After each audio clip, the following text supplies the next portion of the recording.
Hello friends, welcome to my blog ईमानदार सफर निधि के साथ।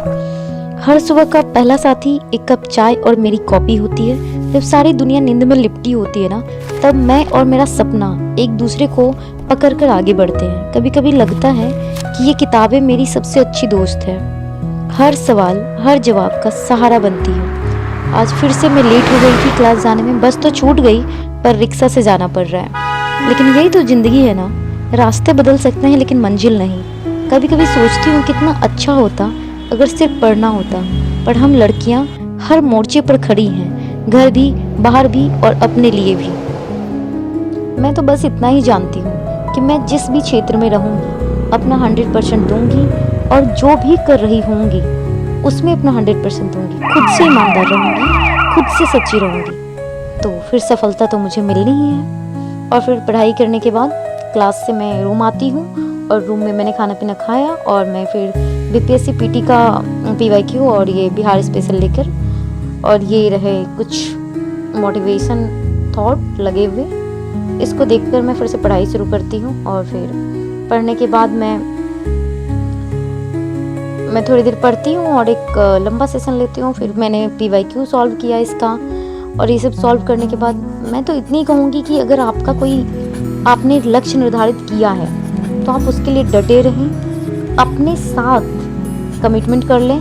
फिर जीवन में सबकी परेशानियां आती है, उलझनें आती हैं, उन उलझनों को एक साइड रखकर और बुक को अपने पास लाइए, और आप जिस भी क्षेत्र में हैं उसमें अपना 100% दीजिए, आप जरूर सफल होंगे। फिर देखिए, मन लगा कर मैंने पढ़ाई की, और उसके बाद फिर शाम का टाइम हो गया और मुझे अब चाय की तलब लग जाती है। तो फिर मैंने शाम को चाय उबाली, मैंने चाय बनाया और फिर उसे मैंने पिया। तब तक मौसम भी कुछ रंगीन हो गया था, बिल्कुल चाय की तरह। तब तक मैंने आटा रागी का मुझे रोटी बनाना था, तो मैंने उसको गर्म पानी में गूंद के रख दिया। और फिर देखा मैंने, मौसम बहुत अच्छा हो गया था, तो मैं चाय पीते पीते बाहर चली गई। हल्की हल्की बारिश हो रही थी, इतना सुहाना सा मौसम था। शाम की चाय बनाते बनाते बारिश होने लगी, हल्की फुहारें, गुनगुनी हवा, और मेरी बालकनी लगा जैसे खुद ऊपर वाला मुझे कह रहा हो, थोड़ा रुक जा, सांस ले ले, तू अच्छा कर रही है। और सच में जब आप अपने दिल से चलते हो ना, तो ये दुनिया भी आपको थोड़ा अपना समझने लगती है। बस इसी तरह मौसम की इस मस्त हवाओं और ठंडेपन में खुद को फिर मैं रोटी बनाने चली जाती हूँ। मैंने रोटी बनाना शुरू, कभी कभी ना थोड़ा खुद के लिए भी आज मन किया रागी की रोटी खाने का। और हाँ, खाना भी उतना ही ज़रूरी है जितना पढ़ाई। तो रखाया, फिर लौट आई अपनी किताबों में। लेकिन फिर मैंने बहुत अच्छे से वो जो आटा गूंद के रखा था उसका मैंने रोटी बनाया। और रोटी बनाते बनाते मैं खुद को अपने से खुश रखने की कोशिश करती हूँ, क्योंकि इस सफ़र में ना साथी कोई नहीं, मम्मी पापा भाई बहनों के अलावा आपका कोई भी नहीं हो सकता। और फिर मैं रोटी बना के फिर रूम लाई, उसमें घी लगाया मैंने थोड़ा। उसके बाद तब तक देखा मैंने कि बारिश बहुत तेज़ हो रही है। फिर मैं बारिश में चली जाती हूँ, और ये बारिश की ठंडी बूंदें खुद के चेहरे पर महसूस करना, और हाथ फैलाकर खुद को मुक्त कर देना, स्वतंत्र कर लेना, ये कितना अच्छी फीलिंग है। बस इसी के साथ मैं फिर आती हूँ रूम, सो जाती हूँ। फिर सेकेंड डे में क्लास जाती हूँ। इस दिन बारिश हो गई थी बहुत ज़्यादा, तो फिर मैंने फिर से क्लास जाना, एक दिन ऑटो एक दिन बस, फिर से लेट। और आज मैं ऑटो से गई और फिर जीटीवी से मैंने बस लिया।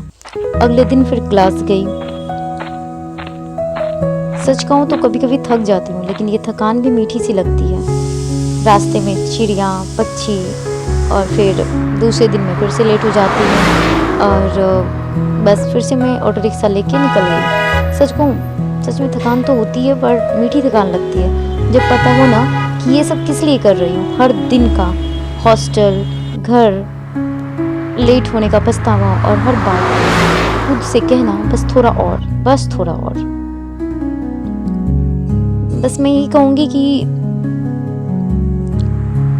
रोज़मर्रा की ये जो ज़िंदगी मैंने जी रही हूँ, मुझे पता है खुद से डिनर बनाना, और जब अकेले रहते हैं तो समझ आता है कि खुद का ख्याल रखना भी एक जिम्मेदारी है। हर रोटी में माँ की याद आती है, हर थाली में घर की खुशबू, लेकिन फिर लगता है आज नहीं तो कब। फिर बस इसी के साथ मैं इस सफ़र में चलती रहती हूँ। फिर मैं आ जाती हूँ अपने रास्ते पे। क्लास ख़त्म हो चुकी थी, मैं अपने पीजी आ रही थी और आज मौसम थोड़ा ठीक था, बारिश नहीं हो रही थी आते हुए। फिर मैं रूम पहुँचती हूँ और वही डेली का मेरा रूटीन, खाना पीना खा के। लेकिन आज मन नहीं कर रहा था खाने का, बहुत थक गई थी, तो मैं फिर साथ में ही समोसे 2 ले आई और चाय बनाया, चाय समोसे खा लिए। फिर मैं शाम में उधर से लेके आई थी बिहार सामान्य ज्ञान और ये बीपीएससी का सॉल्व पेपर, क्योंकि मेरे पास जो प्रीवियस ईयर थे वो 2017 तक के ही थे, 2017 के, और एक बिहार स्पेशल का करंट अफेयर्स भी आता है एसपीडी का। तो फिर मैं यही कहूँगी कि अगर आप भी मेरी तरह कुछ बड़ा करना चाहते हैं, खुद पर भरोसा रखते हैं, तो चलिए साथ मिलकर इस सफ़र को आसान बनाते हैं। अगर आपको मेरा ये दिन पसंद आया तो लाइक करिए, कमेंट में बताइए और अपने सपनों के लिए क्या कर रहे हैं। और हाँ, सब्सक्राइब ज़रूर कीजिएगा ताकि हर हफ्ते हम इसी तरह मिलते रहें। लड़ाई है अपनी जगह पाने की, अपने सपनों को साबित करने की, और मैं जानती हूँ इस रास्ते पर अकेले ही चलना होता है, लेकिन अगर आप टिके हो तो मंजिल भी झुक जाती है।